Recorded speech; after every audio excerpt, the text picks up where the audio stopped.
Panda! Hello, I'm Alex, also known as Mr. Panda, and this is my review of Grab the Bottle for the Nintendo Switch.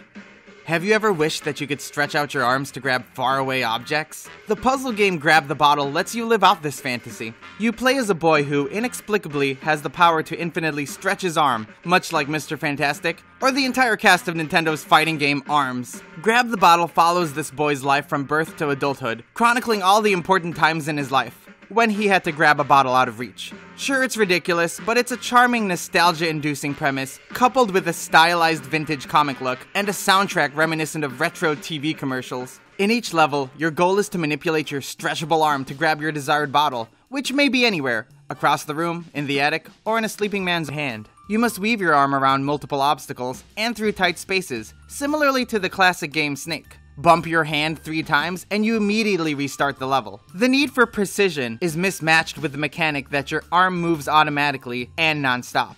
All you can do is twist your arm, but it has such a wide turning radius that it's difficult to make effective U-turns, which are often necessary to complete stages. The unintuitive controls would be somewhat tolerable if not for the fact that each level requires such specific and perfectly executed maneuvers. The first stage is simple enough, but subsequent ones are elaborately crafted Rube Goldberg machines, in which one component directly affects another. The clever designs of these mechanical brain teasers ask you to think carefully before making each move. I normally enjoy these, but in Grab the Bottle you have limited time to think due to your automatically moving arms. Worse, since most levels require you to nab mandatory collectibles on your way to the bottle, you must also plot out perfect routes to avoid crashing into dead ends or your own elongated hand. There's another mechanic with a smart design but a flawed execution. Sometimes, you must grab and hold on to certain key items, and dropping the item below usually lets you remove an obstacle, for instance, scissors cutting a rope. Holding onto items also retracts your arm, which is the only way to quote-unquote rewind your arm's path. This ingenious mechanic drastically changes how you navigate stages. However, it has its own issues. If you drop the item in the wrong spot, you've probably lost. Plus, due to the physics engine in the game, items won't always fall how you wish or interact with obstacles as intended. Not to mention, it's not easy or fun to have to map out where you want to drop an object long before you even grab it.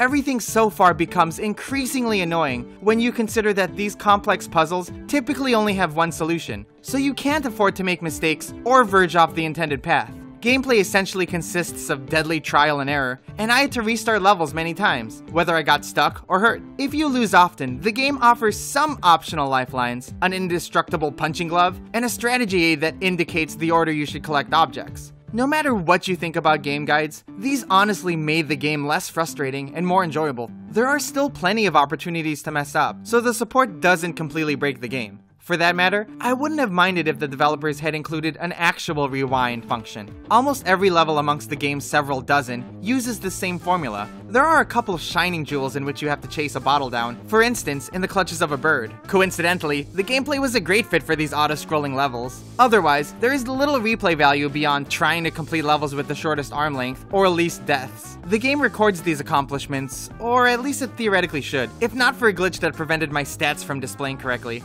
Indeed, the game has bugs, ranging from minor ones like strategy aids permanently disappearing, to a game-breaking issue that prevented me from getting past the stage, which the developers thankfully addressed with an update. Grab the Bottle is a smart hybrid of Rube Goldberg machines and the classic game Snake. It's backed with charming concepts and a fun aesthetic. Unfortunately, troublesome controls, frustrating physics, and a heavy dependence on trial and error keep the game from reaching its true potential. Only the most hardcore fans of complex contraption puzzles will want to grab this one. I give Grab the Bottle a 5 out of 10. Thank you for watching my review. If you enjoyed it, it would mean so much if you liked the video and subscribe to my channel for more weekly in-depth game reviews. I'd also love to know what you think of Grab the Bottle, so please be sure to leave your thoughts and questions in the comment section below. This was Alex, aka Mr. Panda, and until next time, bye bye.